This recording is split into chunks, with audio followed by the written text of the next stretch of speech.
Plantcast, o primeiro podcast sobre fisiologia e nutrição foliar de plantas.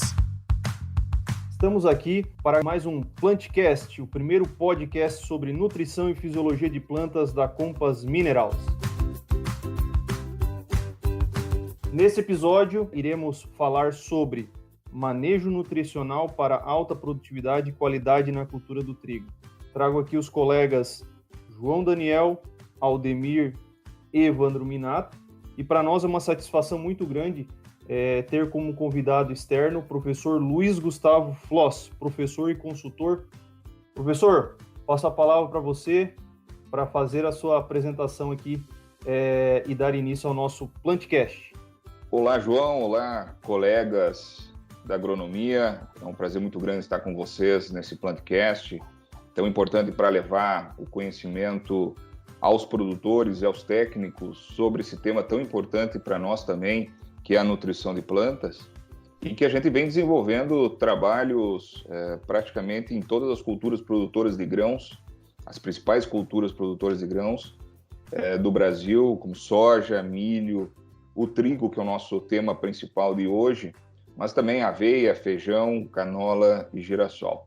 É um prazer muito grande porque nós temos, nesses últimos 15 anos, realizado trabalhos de marcha de absorção de nutrientes, análise da performance em termos de macro e micronutrientes. Desde 2006, nós fizemos o screening de nutrientes para conseguir posicionar e adequar melhor cada um dos nutrientes para essas culturas.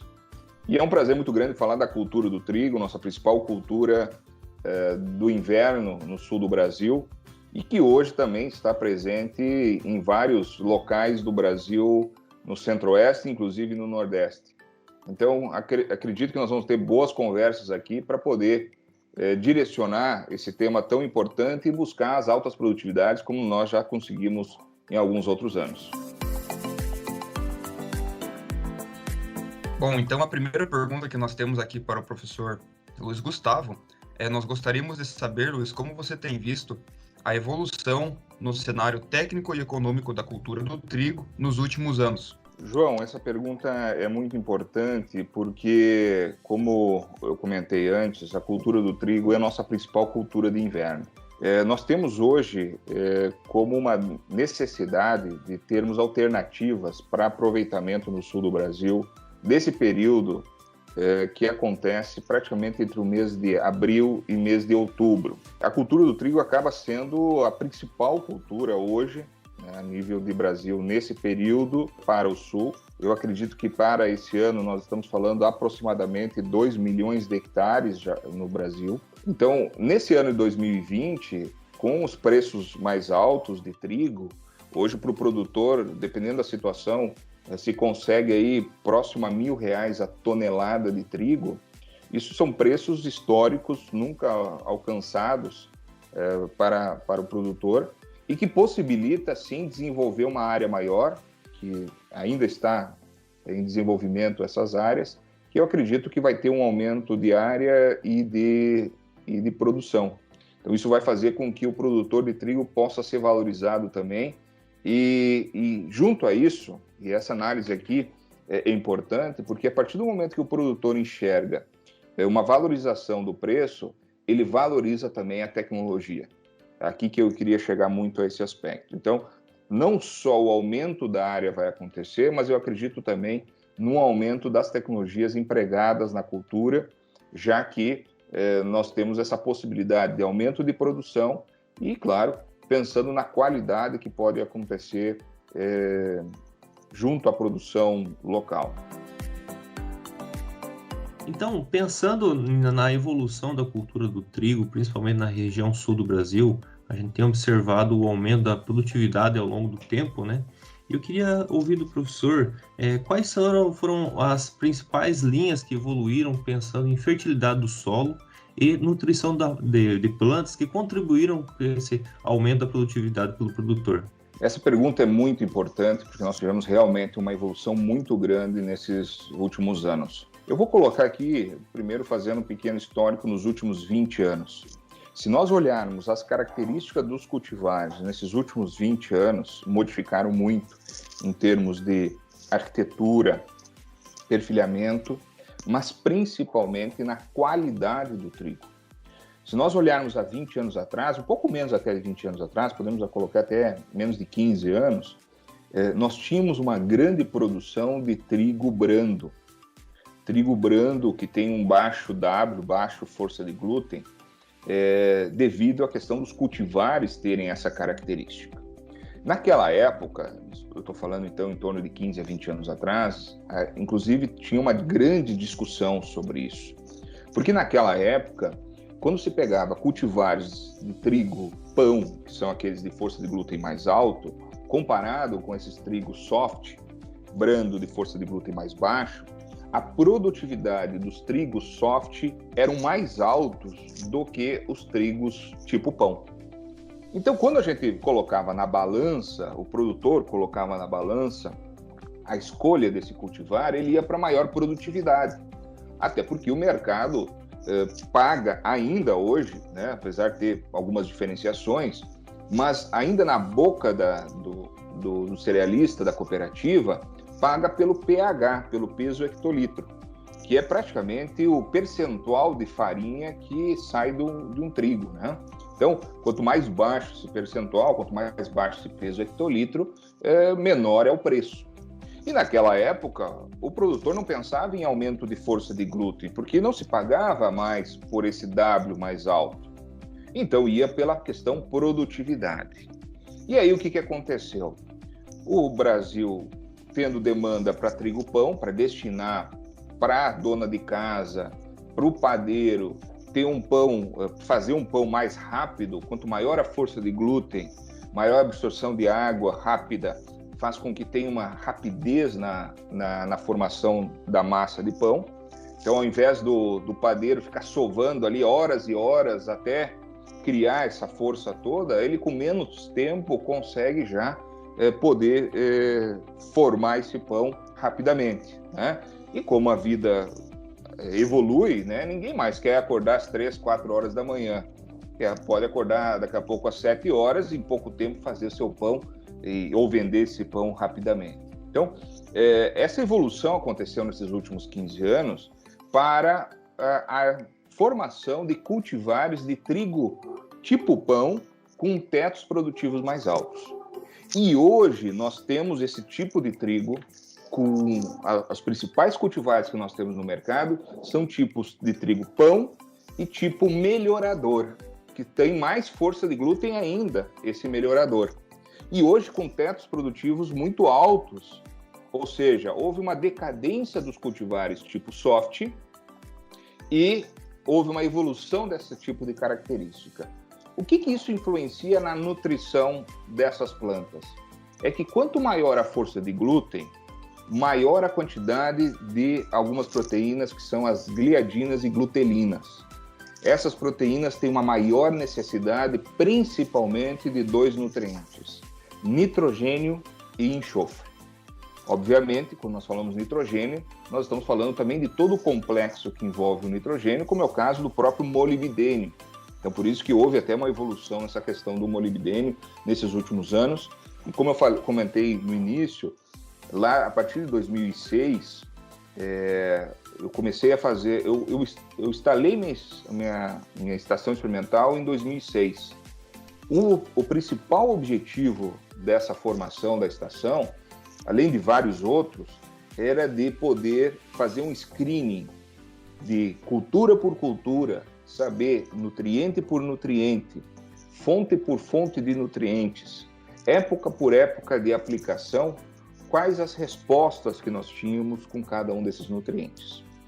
E quando nós evoluímos, e foi justamente nesse período que nós tivemos evolução desse tipo de trigo, nós tivemos a evolução também do aumento da demanda de enxofre, o aumento da demanda de nitrogênio na cultura e, consequentemente, nós temos que aumentar a quantidade de molibdênio, porque a planta vai absorver uma grande quantidade de nitrogênio na forma de nitrato e esse nitrato precisa ser transformado na raiz para primeiro nitrito, depois nitrito para amônio, para esse amônio, então, ser formador de aminoácidos, etc. Então, como nós temos uma temperatura amena a nível de Brasil, que não é uma temperatura tão fria como os americanos têm, como próprios argentinos possuem, nós temos uma grande quantidade de nitrato disponível no solo para a cultura, e mesmo que a gente aplique ureia, né, que não seria um nitrato, mas tem trabalhos que mostram que em 72 horas, com solo com uma temperatura acima de 20 graus Celsius, pode transformar toda essa ureia em nitrato, desde que tenha a temperatura adequada, a umidade e a presença dessa formação. Então, o trigo tem uma demanda muito grande desses nutrientes. Com essa evolução da parte genética, nós temos que acompanhar essa parte nutricional. Nós não podemos pensar mais aqueles cultivares que nós tínhamos no passado. Outra característica importante genética é que nós tínhamos muito trigos que cresciam demais, muito altos, com colmo mais fraco. E hoje nós já temos cultivares mais baixos, com colmo mais rígido, que aguentam mais essas aplicações. Já que quando nós exageramos na quantidade de nitrogênio, a planta não consegue aproveitar de forma adequada, existe um maior acamamento dessa cultura. Então, aí vem a importância do posicionamento também desses nutrientes, que a gente pode falar um pouquinho mais durante o transcorrer de cada um desses nutrientes. Então, eu vejo que há uma evolução, sim. Professor, aproveitando o comentário que o senhor acabou, né, fazendo aqui, colocando alguns nutrientes atrelados à qualidade do trigo, hoje em dia o pessoal não tem se preocupado muito, principalmente com a questão, o professor colocou do boro, uma grande importância, mas eu também vejo, além do boro, também o enxofre. Qual que é a sua experiência, professor, com relação ao enxofre, com questão de produtividade e qualidade no trigo? Essa é uma excelente pergunta, João, porque o enxofre eu vejo hoje como um dos grandes elementos aí que deve entrar dentro do processo da cultura do trigo. Então, como eu estava falando antes, a evolução que aconteceu na qualidade do trigo, de nós termos hoje cultivares com tipo pão, tipo melhorador, que tem a grande característica de possuírem maiores quantidades, a maior força de glúten, essas gliadinas e glutelinas têm uma grande necessidade, então, do nitrogênio e do próprio enxofre. Então, nós temos uma necessidade hoje de trabalhar uma quantidade de enxofre superior ao que se trabalhava no passado. Tanto é que, nos nossos trabalhos, a nível de solo, eu coloco, por exemplo, na cultura da soja, que nós precisamos buscar no perfil de solo pelo menos 15 miligramas por decímetro cúbico de enxofre. No caso do trigo, eu já estou trazendo para os 15 miligramas também, como o grande parâmetro para nós definirmos a nossa adubação. Só para você ter uma ideia, no caso do milho, eu considero acima de 10 bom. O milho não tem tanta necessidade assim como o próprio trigo e a própria soja. Se eu não tenho esses 15 miligramas por decímetro cúbico, eu preciso fazer uma excelente adubação de enxofre para poder disponibilizar esse nutriente para a planta, para que haja uma boa formação também dessas proteínas tão importantes. Então, nós temos alguns cultivares que ficam muito no limite entre o trigo brando, né, o trigo soft, com o trigo pão, ou dele ser um trigo melhorador para o trigo pão. Quando nós temos esse tipo de cultivares, ele está muito à mercê da situação climática. Daqui a pouco, muita chuva, pouca chuva, situações adversas, fazem com que a planta não produza essas proteínas como deveria produzir. Então, a importância de nós termos a disponibilidade desse enxofre para que haja essa formação adequada. Aliás, esse é um ponto muito importante, porque na cabeça, muitas vezes, de produtores, o que importa nessa diferenciação dos trigos é nitrogênio. Nós temos que fazer 3 aplicações de nitrogênio. Não é o número de aplicações de nitrogênio, mas o equilíbrio que esse nitrogênio, junto com o enxofre, pode trazer para essa planta. Tem um outro fator que, além dessa questão da proteína no grão, para a formação dessas proteínas tão importantes na qualidade, que hoje, como eu estava fazendo histórico antes, hoje, se o produtor tem como armazenar, ou quem é cerealista, a cooperativa, hoje pode vender o seu trigo por qualidade, por força de glúten. Hoje tem um valor adicional devido à característica. Não quer dizer que quanto maior o W, maior o preço. Depende da produção e da oferta que existe. Até porque hoje, inclusive, só para você ter uma ideia, como evoluiu tanto para trigo pão e melhorador, hoje se paga até mais por trigo soft para biscoito, que tem uma qualidade específica para produzir biscoitos específicos, principalmente biscoito de cor clara. Então, ele depende de um trigo tipo soft clareador. E esse é o trigo hoje talvez mais bem pago dentro do mercado devido à pouca oferta que existe. Então, o mercado acaba sendo sempre oferta e demanda. Mas nessa evolução que eu estava comentando, com nossas maiores áreas com trigo com uma proteína muito alta, houve um grande problema nesse período todo. Nós perdemos uma grande característica na pesquisa, que é a questão de sanidade. Nós temos hoje, o maior problema que nós temos são presenças de doenças, manchas foliares, advindas de fungos e também de bacteriose. Então, eu diria que esses hoje são os maiores problemas que nós temos atualmente. E uma das questões importantes para isso é de que a planta, a partir do momento que ela está bem equilibrada nutricionalmente, e principalmente com bons níveis de enxofre, ela pode se proteger melhor contra essas doenças, essa entrada dessas doenças.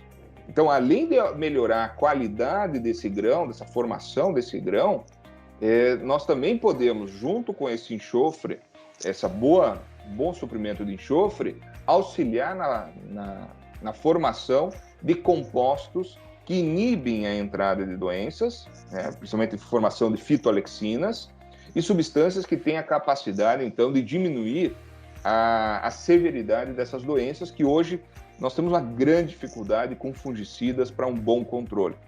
Então, olha como é importante, além de nós promovermos aumento de produtividade, que é o primeiro ponto que a gente faz com a parte nutricional, além da questão de melhoria da qualidade, que o trigo tem um forte apelo de qualidade, nós temos um terceiro ponto, que é justamente o efeito sobre sanidade da planta, para a gente induzir a planta a ter uma maior proteção e diminuir essas doenças. Consequentemente, quando a gente tem menos doenças, principalmente as foliares, que é os principais problemas que nós temos no trigo, nós conseguimos chegar na fase de enchimento de grãos com uma área foliar maior.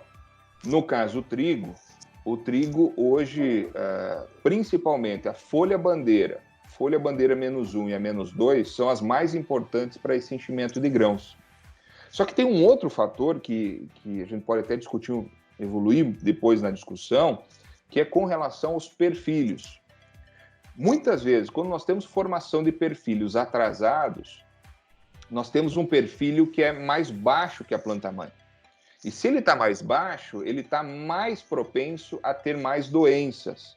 Consequentemente, nós temos aí uma perda da formação desse grão, e formando menos esse grão, e aí está diretamente ligado o nitrogênio e enxofre novamente, nós temos aí um pH menor, porque nós vamos ter muito trigo de peso menor, com trigo peso maior. Quando nós colocamos num hectolitro, em 100 litros, nós temos um peso menor.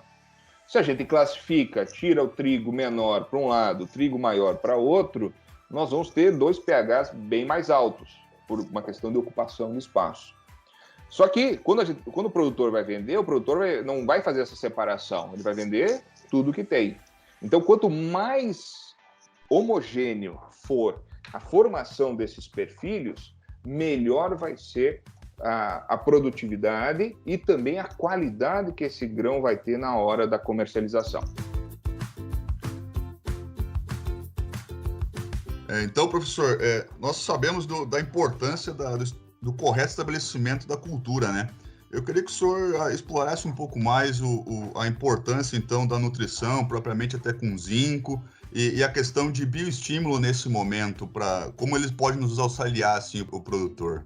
Excelente pergunta, Aldemir, porque nós temos aí 2 grandes fatores aí de formação de raízes, principalmente, né? Vamos caracterizar essa formação de raízes inicial da cultura do trigo, que a cultura do trigo não é uma formadora de raiz profunda. Nós estamos falando de raízes aí que vão até, no máximo, 10 centímetros de profundidade, quando sem problemas de compactação, né?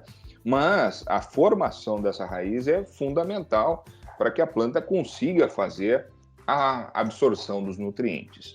Quando nós estamos trabalhando vamos pegar primeiro com relação à bioestimulação, um dos objetivos é justamente essa boa formação dessas raízes, desse aprofundamento, para poder ter uma qualidade de absorção melhor.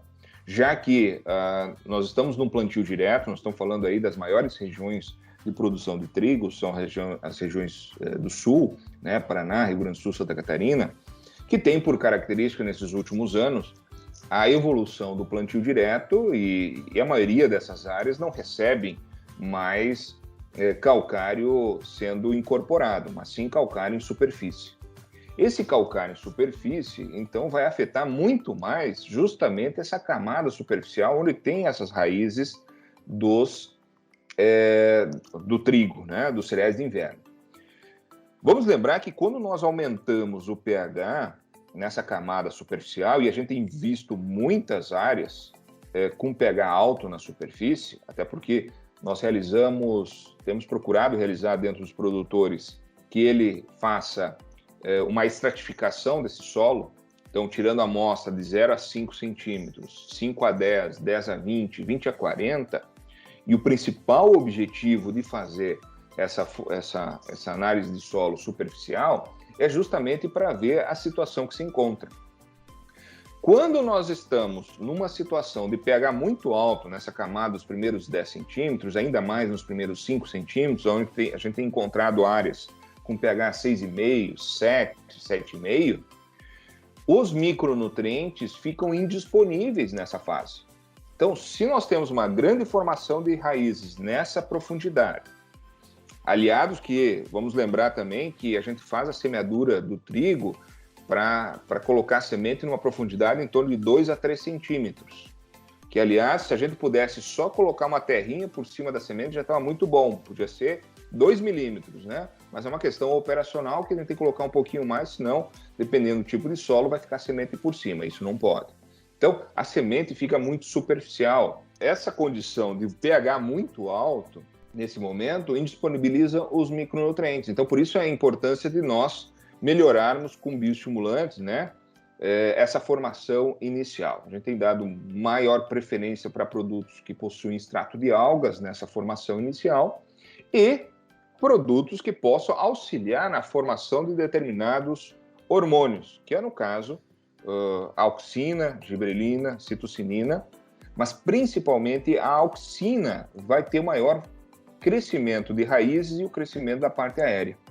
E para que essa auxina seja formada, precisa de um aminoácido chamado triptofano. E para que esse triptofano possa depois ser transformado em auxina, existe um cofator enzimático que é o zinco. Então, o zinco é um dos elementos aí fundamentais para esse crescimento mais uniforme nessa fase inicial, já que nós temos vários agravantes. Um agravante, então, é o pH do solo, que vai, quanto mais alto, e principalmente acima de 6,5, nós temos indisponibilidade de zinco, manganês, cobre. Ferro vai depender muito da localidade, porque nós temos muito ferro disponível, então eu não considero muito ferro nessa história. E desses três, no caso da cultura do trigo, o zinco é o mais preocupante. Outro fator importante nessa questão do zinco, e aí vem uma questão operacional, que eu diria que é quase ancestral, entre parênteses, vamos colocar assim, é o nosso tipo de plantadeira. Se a gente analisar as plantadeiras de inverno, que a gente faz a semeadura 17, 20 centímetros, tem uma característica horrível, se nós formos considerar, sobre o aspecto nutricional.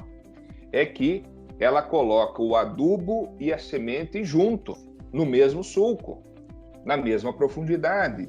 E, portanto, essa semente está num ambiente ali que possa estar muito salino, dependendo da fonte desse nutriente, pode ser um pH muito baixo, dependendo do nutriente, né?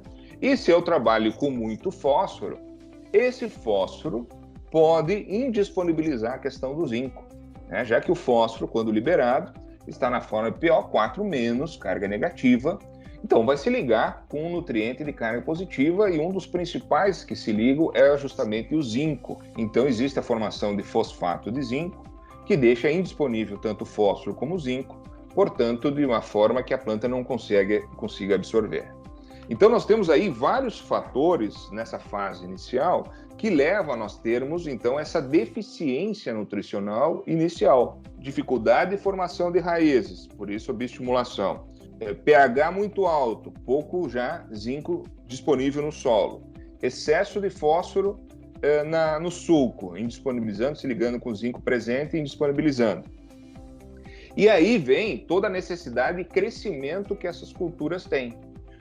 Recordo que no início, quando eu falava da parte genética, nós temos outra característica também de evolução. É que os cultivares atuais de trigo são mais precoces que o passado.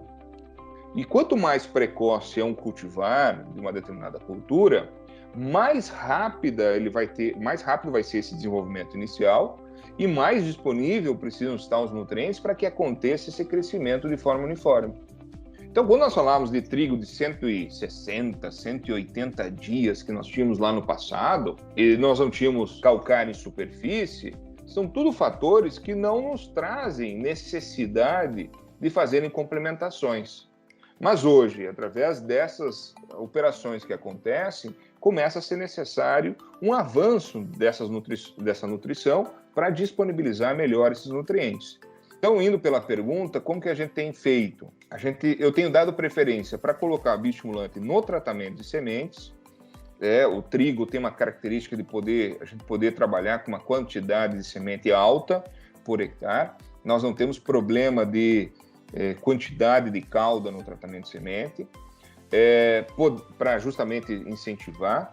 E a minha preferência com relação a zinco, eu posso colocar zinco no tratamento de semente, sim, posso colocar, mas vamos lembrar que esse zinco que eu colocar no tratamento de semente pode parcialmente ser indisponibilizado pelo fósforo que está sendo aplicado. Então, eu preciso fazer uma complementação via foliar, posteriormente, dar na veia do trigo esse zinco, para que eu possa ter a formação dessas auxinas em maior quantidade. Então, eu tenho procurado posso colocar parte desse zinco no tratamento de semente, mas também eu tenho trabalhado com 2 aplicações de zinco na fase vegetativa inicial, que é aqui no perfilhamento, no máximo até início de elongação, uma segunda aplicação. Então, metade da dose em cada um desses momentos, né? A quantidade que a gente tem trabalhado varia um pouco de acordo com a fonte, mas nós estamos falando alguma coisa em torno de 50 a 100 gramas de zinco por hectare, a quantidade total a ser aplicada entre essas janelas do tratamento de semente e aplicação foliar. Então, essas seriam as quantidades. E também, junto nessa primeira aplicação, que acontece no perfilhamento, a gente procura, então, fazer essa bioestimulação também. Então, eu também posso estimular a planta nesse momento para a formação desses perfilhos. Aqui eu acho que cabe também outra reflexão, por que de fazer essa nutrição nesses momentos, e eu volto para aquela característica que eu comentei lá inicial. O nosso trigo é de primavera, não é trigo de inverno. Qual que é a grande diferença morfológica que acontece com esses 2 tipos de trigo? O trigo de inverno, que nós não temos no Brasil, e tem pouquíssimo, inclusive, na Argentina, porque eles não têm esse trabalho de trigo de inverno, então é justamente os países do norte. A grande característica do trigo de inverno é que existe a formação da planta-mãe e imediatamente existe a formação dos perfilhos. Então, praticamente não existe delay, não existe diferença de tempo de formação entre a planta-mãe e os perfilhos. O trigo nosso de primavera, existe um delay muito grande, porque existe a formação da planta-mãe primeiro, E quando que vai iniciar a formação do perfilho? Quando tiver em torno de 3 folhas essa planta mãe. Então existe um tempo para que isso aconteça. Existe uma demora. Isso é uma das características. O outro fator é que, a partir do momento que eu tenho uma característica de temperatura, eu posso incentivar ou não a formação desse perfilho. Então, o ideal seria o seguinte, que nesse momento do perfilhamento, com 3 folhas, nós pudéssemos dar nitrogênio para essa planta, todos aqueles nutrientes diretamente ligados à formação inicial da planta, como é o caso do zinco, do boro, do molibdênio, a planta estivesse bem nutrida nesse momento, para que haja esse perfilhamento todo, que é a temperatura mais baixa nesse momento, para ter o melhor perfilhamento, que eu não faça uma profundidade muito grande de semeadura, quanto mais rente ao solo, maior perfilhamento, para nós termos essa uniformidade. Qual que é o grande problema que nós temos com a cultura do trigo, e aí começa a complicar um pouquinho a nossa produção? É que se por acaso, nessa fase, eu não tiver frio, de repente uma temperatura amena, eu vou ter menos perfilhamento. E se daqui a pouco essa planta mãe já iniciou a elongação, já está no processo de elongar, e vem uma onda de frio, essa onda de frio estimula a formação desses perfilhos, e perfilho muito atrasado. Que esse perfilho muito atrasado, a planta não vai ter condições de formação desse grão uniformemente, porque vai estar mais na sombra, é um rebento ali, como muitas vezes o pessoal fala, e que não vai ter a melhor nutrição. E aí a planta gasta energia na formação desse perfilho e não tem, muitas vezes tem a treguilho que sai até na máquina, não vai para a produtividade. Então, quando nós trabalhamos com o zinco, auxiliando nessa estimulação, né, e o bioestimulante auxiliando nesse perfilhamento, nós estimulamos um determinado momento para a formação desse perfilho mais uniforme. Esse é o grande objetivo que a gente tem com essas duas ferramentas. Trabalhar com uma maior uniformização dessa planta. Perfeito, Luiz Gustavo. Eu acho que principalmente essa explanação da uniformidade de perfilhos, pelo menos aqui na região onde eu trabalho, nos Campos Gerais, os grandes produtores de trigo já vêm observando esse problema há um bom tempo, e realmente acabam se formando perfilhos ladrões no final, né? Isso eu creio que é um grande desafio aí para o produtor de trigo. Então, eu creio que essas informações que você nos trouxe são muito ricas na questão de melhorar essa uniformidade de perfilho. Aproveitando também, aqui para próximo tema, você falou lá no início sobre a questão do enxofre, auxiliando indiretamente, né, a planta ficar mais resistente para doenças, até mesmo esses perfilhos mais fracos, aí, mais suscetíveis a doenças, né? Nós sabemos que hoje materiais aí de alto teto produtivo e também de qualidade, eles têm alguns problemas de suscetibilidade a certas doenças aí também, principalmente bacteriosas, né? Você já mencionou lá no início. Eu queria só, se você pudesse falar para nós um pouco mais específico aí sobre como a indução de resistência aliada à nutrição vem se comportando no ensaio de vocês.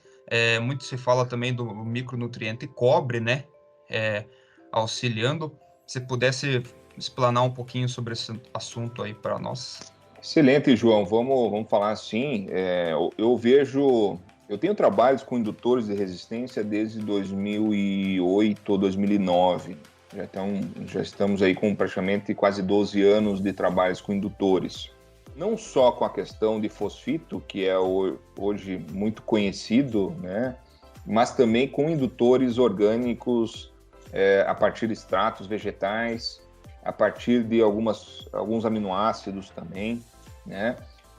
Hoje eu vejo que nós temos hoje ferramentas, hoje cada vez que evolui o conhecimento, vai muito para essa questão de conhecer que tipo de substâncias podem estar promovendo essa proteção melhor da planta.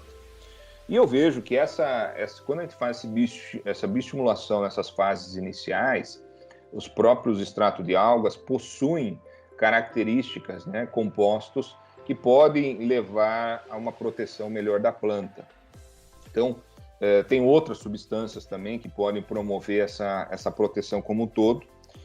O fosfito também tem essa característica para poder barrar a entrada das doenças. Lembrar que indutor de resistência não é fungicida, não vai controlar a doença que já está presente na planta. Então, ele vai agir como um acionador dos genes da planta para que esses genes, então, produzam aquelas substâncias que criam a barreira dessa entrada e não deixam desenvolver. E, realmente, hoje nós não temos um bactericida para controlar, um bactericida forte. Então, ou nós trabalhamos com essa indução de resistência nessa fase inicial, ou nós vamos trabalhando, então, com aplicações de cobre, como tu bem falaste, né? Eu tenho trabalho com cobre, tanto em trigo, feijão, soja, nos últimos 6 ou 7 anos, alguma coisa assim. Justamente hoje eu vejo como uma ferramenta importantíssima para essa proteção, né? Até porque o cobre age na fase inicial da doença, Então, ele não vai ser um indutor, ele não vai ser um protetor de folha, como fungicida, mas ele vai agir quando existe o ataque inicial. Então, se a gente faz uma aplicação de um cobre tardiamente, quando a doença já está estabelecida, ele vai ter pouco efeito. Mas na fase inicial, fortemente. Tem efeitos muito positivos. Então, a gente vem trabalhando, sim, como a única ferramenta para poder ter esse controle mais eficiente. Como hoje o conceito é de trabalhar com aplicações de forma preventiva, a aplicação de fungicidas, essa aplicação de fungicida pode ser complementada com esses indutores e com o próprio cobre. Então, isso a gente consegue ter uma proteção por mais tempo. Tem fatores que levam a ter maior bacteriose, e o principal dos fatores são a presença de fungos nessas folhas. Porque a bactéria não tem a capacidade de penetração na folha. Ela vai aproveitar uma abertura. Seja uma abertura que pode ter acontecido por um fungo, né, um ídio, uma ferrugem, ou própria mancha foliar, né, fúngica, ou pode ter entrada pós uma geada, por exemplo. Quando acontece geada, nós temos rupturas de células, e essas rupturas podem ser a porta de entrada para essas bacterioses. Então, nós temos efeitos starts aí muito importantes que a gente não sabe quando vai acontecer. Então, por isso que eu sou muito de fazer essas aplicações na fase vegetativa, nessa proteção toda, para que quando chegue lá no espigamento, posterior florescimento, e logo em seguida nós temos o enchimento de grãos, essa planta tenha capacidade de ter uma maior quantidade de área foliar livre dessas doenças, que gerem a capacidade, então, de um bom enchimento de grãos. Então, é assim que eu tenho trabalhado muito forte com esse tipo de ferramenta, junto com as aplicações de fungicidas, né, já que hoje nós estamos entrando com fungicida já a partir do perfilhamento, né, principalmente em regiões onde tem uma temperatura um pouquinho mais alta, que pode ter ferrugem, pode ter já manchas iniciais, ou mesmo pode acontecer o ídio, né? O ídio são momentos, normalmente acontece quando tem umidade relativa alta e pouca chuva. Se nós olharmos 2019, aqui no Rio Grande do Sul, foi o ano que eu mais vi problemas de oídio. E esse oídio com uma grande dificuldade, porque nós não temos hoje mais produtos que geram residual. Os produtos que têm um controle sobre o oídio não deixam residual por muito tempo. Então, se tem a presença, a gente controla, pode ter a volta desse oídio muito rápido.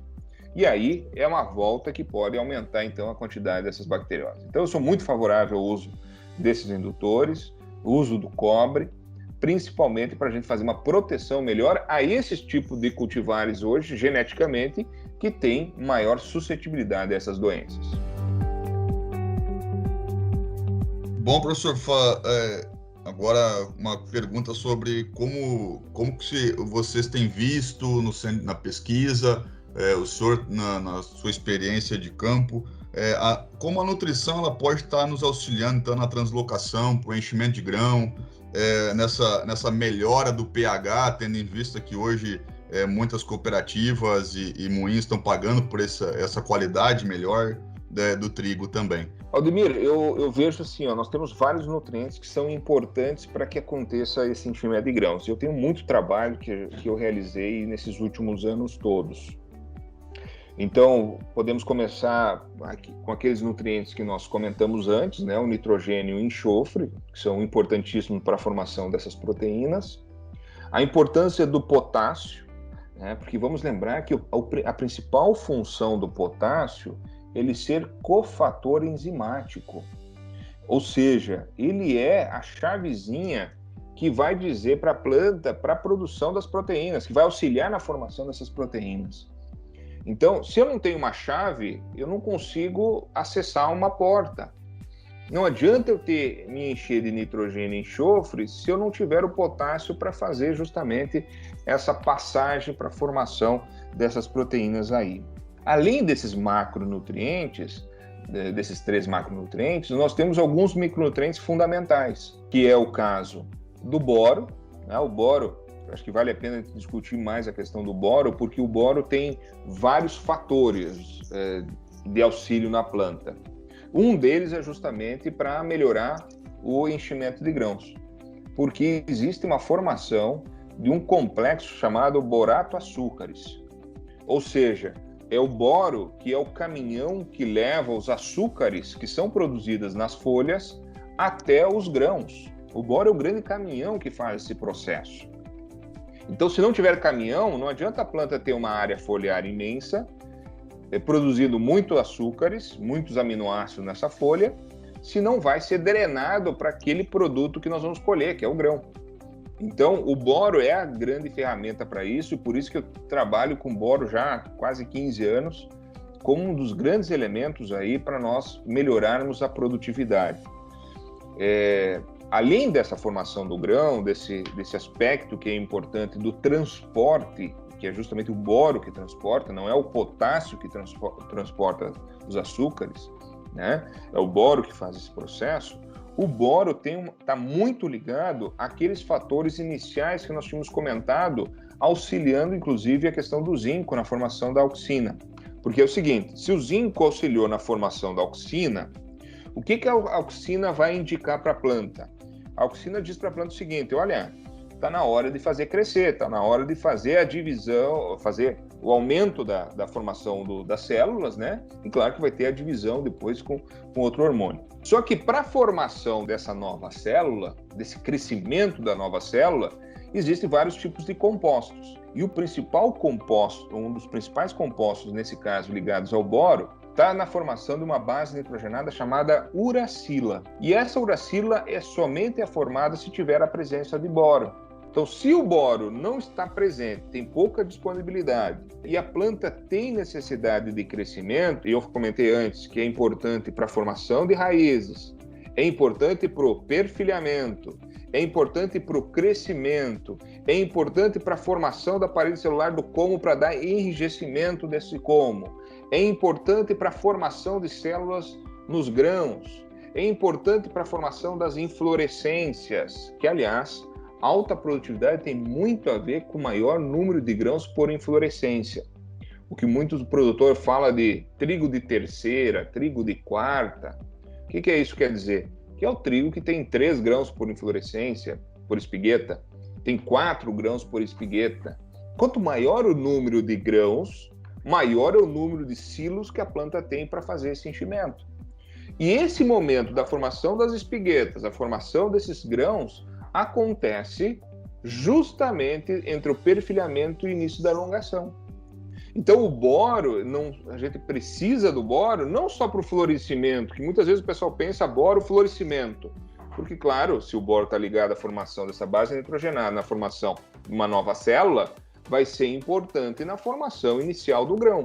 Mas esse boro já precisa estar presente na planta desde a fase inicial, para que exista a formação da potencial formação desses grãos dentro dessa espigueta. Então, o boro, para mim, é importante durante todo o ciclo tanto para o enchimento de grãos, como tu comentaste, Aldemir, mas também importante nessa fase inicial, na formação de raízes, na formação da planta-mãe, na formação do perfilho, na boa formação dessa espigueta, para chegar lá na frente e um enchimento de grão mais adequado. Aí está a grande vantagem, necessidade que o boro tem nas plantas. Tanto é que, eu estava comentando o aspecto do boro na formação da nova célula, quando a gente pega um livro de literatura e quer ver qual que é o sintoma de deficiência de boro, né, quando tem um sintoma muito grave, é justamente encarquilhamento das folhas. E por que encarquilha? Porque a planta não tinha a formação dessa uracila, não teve a formação das células uniformemente. E aí parece que foi enrugado. Então, esse é um aspecto que a gente vê a olho nu, mas sempre quando a gente fala em termos nutricionais, independente da cultura, nós devemos lembrar que nós temos um fator que é fome oculta. Ou seja, a planta tem uma certa disponibilidade de nutrientes, mas não a quantidade toda que ela necessita. E essa fome oculta, né, chamada fome oculta, a planta acaba diminuindo a produtividade sem necessariamente mostrar essa deficiência de forma visual. E o boro é um desses elementos que muita gente não vê de forma visual, só vai ver em termos de diminuição da formação de grão, consequentemente vai ter um peso de grão menor, vai ter grãos maiores, outros menores, pH mais baixo, produtividade mais baixa, e isso tudo está relacionado com a produtividade final. Então eu gostaria de agradecer a participação do João Daniel, do Aldemir, do Evandro Minato. Eu passo a palavra para o professor Luiz Gustavo Foss fazer um fechamento aqui do nosso Plantcast de hoje. Quero agradecer a todos vocês aí pelas perguntas, pelo debate, que eu acho que é através da informação, do conhecimento que a gente consegue aprimorar toda a tecnologia a nível de produção e para o produtor. Ainda mais com essas ferramentas hoje que estão à disposição para o produtor, né, seja através desse podcast, seja através de algumas outras ferramentas online que hoje já estão acontecendo, mas eu vejo que isso é de fundamental importância para o produtor enxergar um pouco mais tudo aquilo que está envolvido com ele, até porque ele está envolvido com muitos fatores, né? Do jeito que a gente está na produção hoje o produtor tem que ser psicólogo, tem que ser advogado, tem que ser contador, até produtor rural. Então, nós podemos estar nessa condição dando um pouquinho mais de informação para ele. E eu diria o seguinte, que nesse nosso tema principal, que é a parte de nutrição, este talvez seja um dos anos mais importantes para o produtor conseguir ganhar dinheiro com a cultura do trigo. Porque além de nós termos cultivares hoje com alto teto produtivo, nós temos preços adequados, nós temos demanda interna, nós temos um clima favorável também. O clima de 2020 é um clima fantástico em termos, pensando aí com temperaturas mais baixas, com possibilidade de ter quantidade de chuvas mais baixas, que é o que o trigo gosta. Então, é nesses momentos que a gente precisa fazer investimento quando o nosso risco é menor. Então, toda a incerteza e todo o risco que nós temos na agricultura, nós temos que, então, favorecer ganhar dinheiro. Se o produtor gosta de ganhar dinheiro, com certeza ele tem que fazer uma boa nutrição e ter um sucesso maior na produção. Desejo um grande abraço a todos aí e ficamos à disposição para estar trocando informações num futuro próximo. Um grande abraço a todos. Bom, professor, para aqueles que estão nos ouvindo agora, caso queiram acompanhar o trabalho, fazer uns estudos IAD com o senhor, como que faz para a gente ter acesso, professor? João, nós temos um trabalho que a gente vem desenvolvendo nos últimos 10 anos, que são os Grupos Técnicos de Consultoria, GTC, e hoje ele está totalmente online dentro da plataforma que a gente chama de Amulu. Essa plataforma está diretamente ligada ao hot site, que é www.grupoflos.com/GTC. Lá tem todas as informações a respeito dos cursos online que nós temos de fisiologia e nutrição de plantas e manejo das principais culturas de grãos.